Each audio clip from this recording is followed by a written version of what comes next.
In this exciting video, we'll be taking a look at a popular lighting workflow called three-point lighting, and as it relates to Maya lights. The concept originated back in the early days of television and was used primarily to light people and light objects in the set. So we'll be opening up a file. Make sure you set your project always when you're starting a new lesson, and this will be called lighting. We'll set that project, and in the scenes folder of that lighting project we'll be opening up Still Life v01 version 1. In this scene we have a simple still life set up with some fruit on a column stand with a little bit of a curved wall in the back.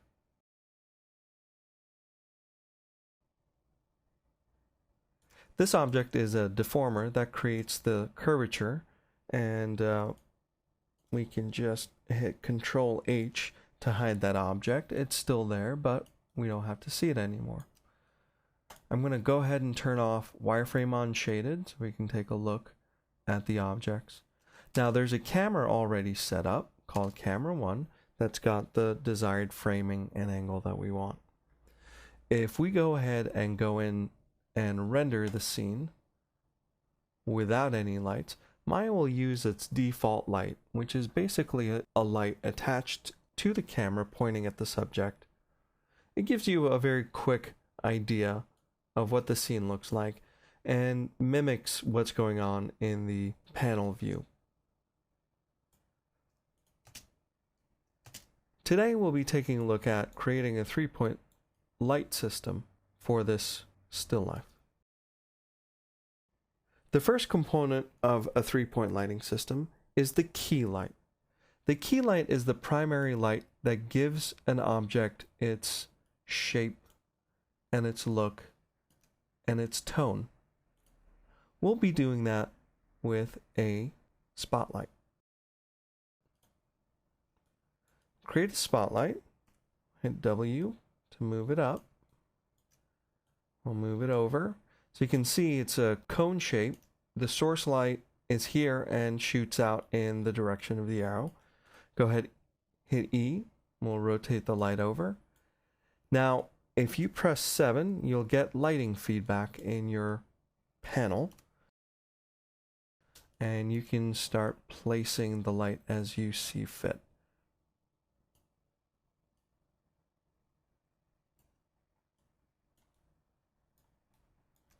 We'll create a wider cone angle on this light.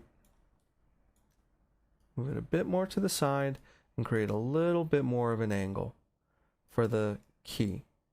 The key light is also responsible for creating the primary shadows and the sense of lighting direction.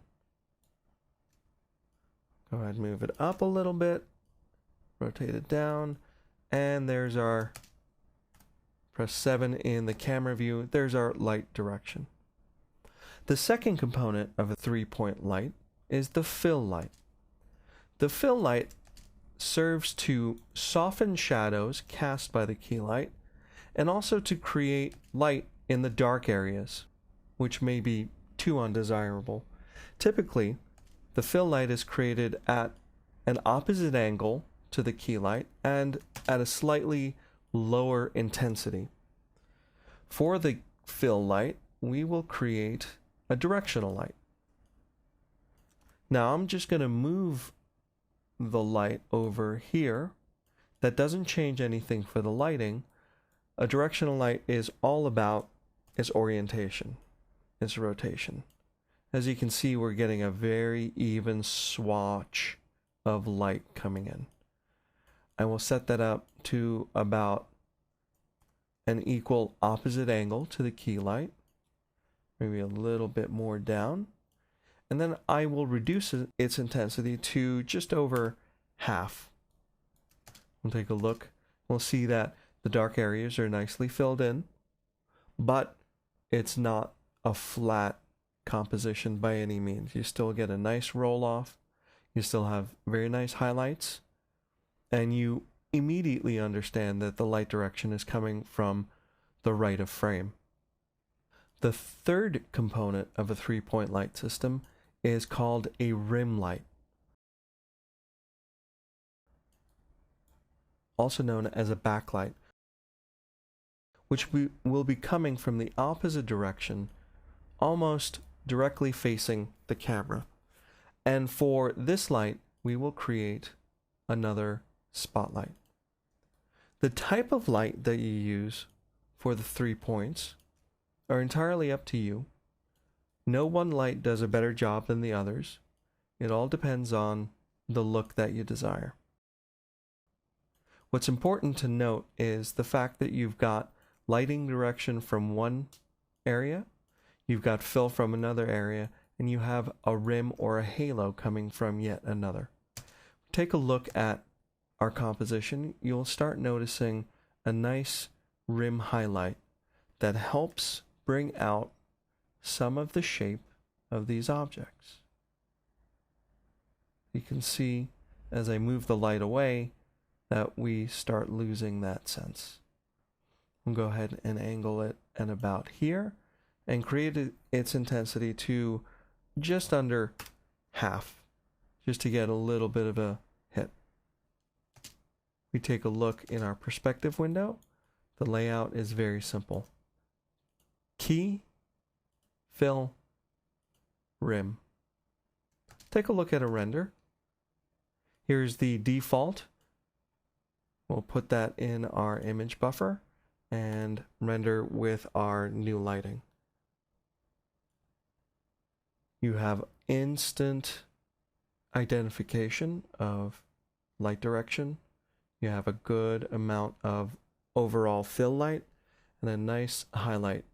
We can probably bring that down a little bit. Let's create that about half.